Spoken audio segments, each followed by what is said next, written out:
Hey folks, Doug here with Caliber Mind, back at you with another Caliber Mind minute and another planning tip. This tip is always evaluate your multi-channel model. I'm going to spend time in three areas of the product: funnels, attribution, and the ROI dashboard. Um, what the marketing decision engine does for customers and prospects is it allows you to slice and dice and evaluate channel performance through a variety of vectors. So the first I'm going to start with, if you've watched any of my videos before, you know I'm a big fan of slicing and dicing across the funnel. So in this case, what I'm showing here is how to think about campaign type in terms of its role. And in this case, this is the inbound part of the funnel. In other words, top of funnel. So done lots of videos on this before. The down and dirty is that what you're looking for are which channels. In this case, we're using campaign types as a proxy for channels. Gives me a little more detail than I would get with a channel roll-up. And what this is telling me very quickly is I get a lot of direct traffic. So that's our content coming through. Get a lot of direct traffic as a result of prior experiences with the brand. And I'm seeing that paid search, organic search, and paid social are major contributors to the top of our funnel. So as I'm evaluating my multi-channel model, what I'm looking at is, are my channels creating engagements, brand engagements with the right prospects? This is looking at a view of our ICP.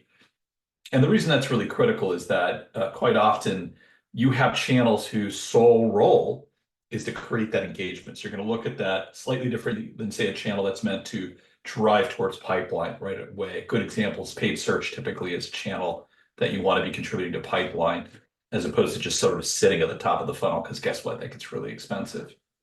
The other way to look at this, and now I'm in the attribution product, I'm looking at attribution through a W-shaped attribution model. It's the easiest model to understand with nuance, if you will. And again, I'm looking at this from a campaign type standpoint, looking at for the last year and a half. And again, what I'm looking at now here is what's sort of the bottom line performance by channel. And in this case, I'm using campaign type to give me a slice into channels. And so this is another way to think about your multi-channel model. At the end of the day, B2B marketing, especially in this environment, if you're spending and not ultimately producing pipeline, your budget's going to go away or you're going to go away. So this is the second view in. And then finally, in terms of the tip for evaluating your multi-channel model, we started with understand the role that your channel plays depending on where it is in the buyer's journey. Simplest way to think about it is the funnel. The second thing is bottom line, how much pipeline I'm producing by channel. Then finally, at what cost? What's my return on investment? So this is our ROI tab within the analytics portion of the marketing decision engine. And what you're seeing here is a view in on 2024 pipeline performance with cost. And what this is showing me is, hey, what's my return on investment, both from a booking standpoint and from a pipeline standpoint? For us, from a booking standpoint, we have long sales cycles, right? So quite often, this number changes quite a bit. We have a very back-end loaded year. Every year seems to be the same. And so I'll take a look at this sort of beginning of next year, look at my unit economics. But the thing I'm focused on here is what am I getting from a return standpoint? And a quick scan tells me that, not surprisingly, email's got a high return, SEO has a high return, and I'm looking at about a 2-to-1 pipeline ROI for performance marketing. I generally want to be about 4-to-1 there. But I also know that this channel is contributing a great deal to an account-based motion, which isn't always showing up here in this channel evaluation. And I know that this channel is also doing something that is almost irreplaceable, which is it's driving growth.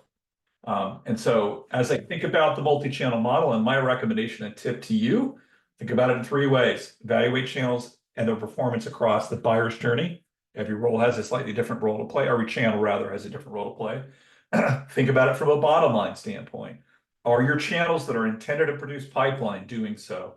And then finally, are you investing enough and getting a high enough return based on those channels? All right, that's it for me, folks. Thanks for spending some time with me today.